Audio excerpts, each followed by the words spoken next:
name is Ngonelo. I was born in the Eastern Cape, in Craddock, a small little town, 2 hours away from PE. That's my mother's hometown. My father is from White City in Soweto, and that's where we moved to the then Transvaal, and we settled in Sebokeng Zone 14. Played soccer for most of my life, street soccer, even had dreams of playing professionally. But in 1993, the basketball bug bit me. Sitting at home one day watching TV, and I see these images on TV and this game I'd never seen before. And it just so happened that I was seeing NBA action at the time, And just then, that was the most important moment, in my basketball career. In 1994, while we went away on a school excursion called Veld School in a small little town in the then Eastern Transvaal in Graskop, with 4 other rival high schools. I picked up a ball and just started shooting on a netball hoop, and there was a guy who had been playing the game, who knew the game, taught me, gave me some of the rules, and I started playing from there. Fast forward really quickly to 1998, my first year at the University of Natal. I was playing in the second team, as captain of the second team. At the year end, I was MVP. 1999, I moved up to the first team, and I played in a reserve role there. It was then that, I started really figuring out what position was really best for me to play. And, it saddens me a little bit to say that I was an undersized power forward, My father is about 6'2", 6'3", and I just don't know how I just ended and stopped growing at 6'1".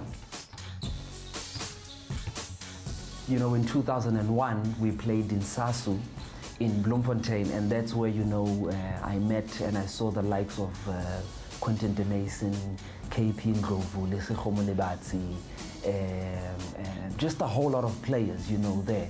And, the rivalry, started there, and it grew from there. But who knew that, in 2013, I would be a SuperSport commentator for the Basketball National League, South Africa's professional basketball league, and my colleagues would be KP Ndlovu and Quentin de Mason.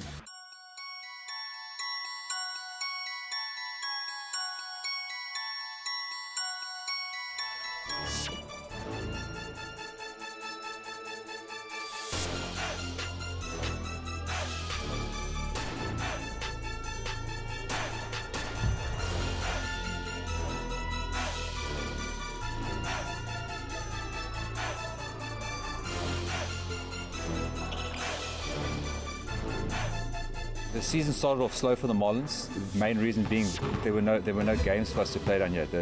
Fortunately, most of the teams were running out of Joburg last year, so I think each team had 3 or 4 pre-season friendlies. So basically, our pre-season were the first 3 games of the season. So we started off slow. It took the guys a while to get accustomed to the tempo of the game, the speed, the style of the refereeing, the start of the game, and everything. And once we got accustomed to that, things started falling into place. We realized that we don't actually have to play the speed of the other teams. We can set our tempo and try and set the systems from there. Again, I still think we're a little off the pace. Those guys play regularly, we haven't.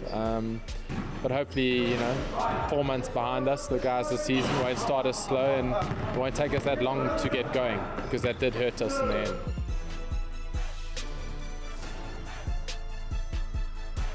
Obviously, it's a little difficult this year. There's now 2 franchises in KZN, and as it was last year, we didn't have a lot of depth, so it's going to be a little bit more difficult this season.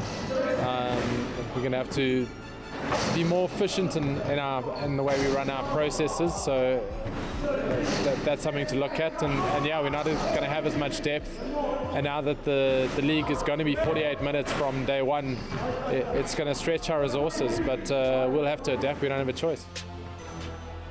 Hopefully by next week we'll know where we are. I mean, not having Ayanda for the first 3 weeks of the season is going to be really tough. I mean, you asked about a breakout player. I think now that he's going to be the main guy, really, offensively between him and Flanta, they could become the best backcourt in the league. So offensively it's going to revolve around them. So if Ayanda could be that breakout player of the season.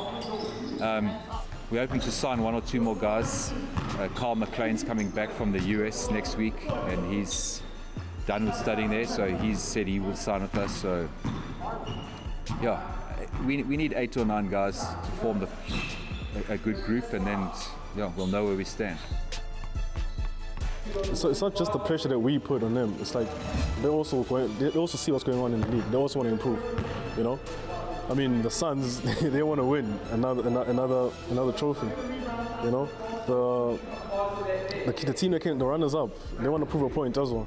And like, I think they've been playing a lot of basketball, you know, just doing what they're doing, playing leagues in Joburg, tournaments in Joburg, you know. So it's going to be a mixture of young and old players, you know.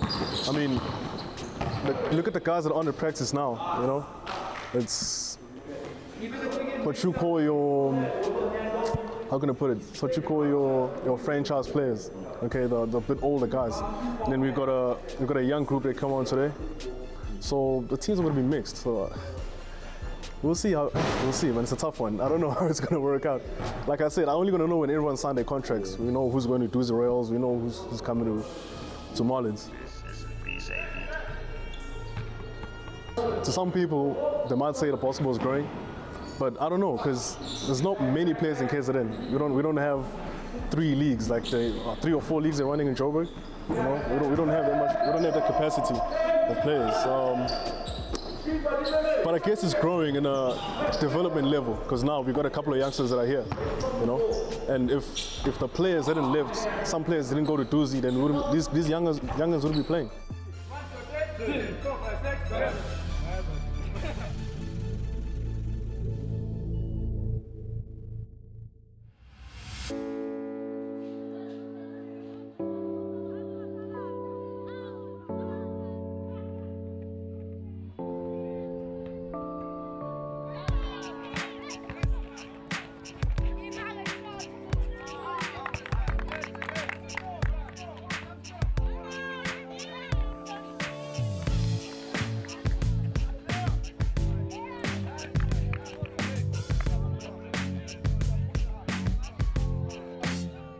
I think when the BNL was announced that it's taking place, it was a great stuff, especially for us basketball organizations, because if you remember us playing in the past, we had a proper structure.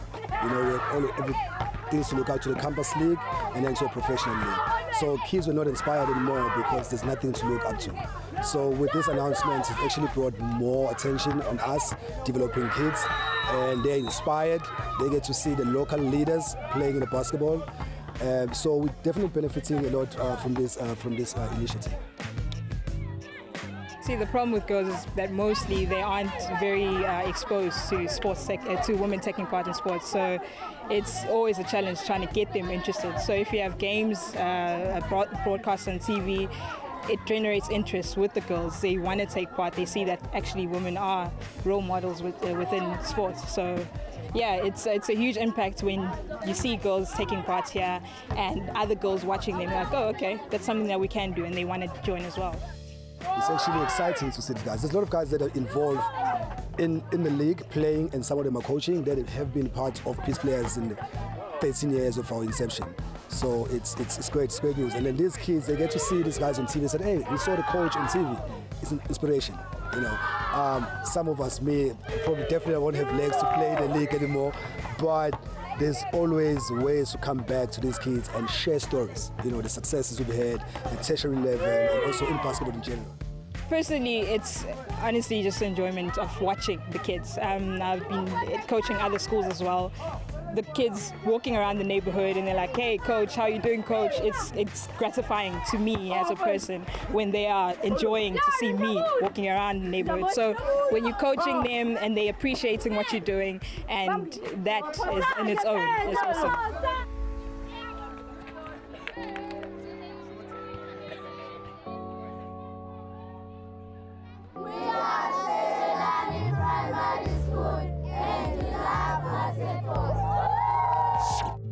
My name is Siyabonga Naka. I'm from Eastern Cape Windbreakers. Watch all our games on SuperSport.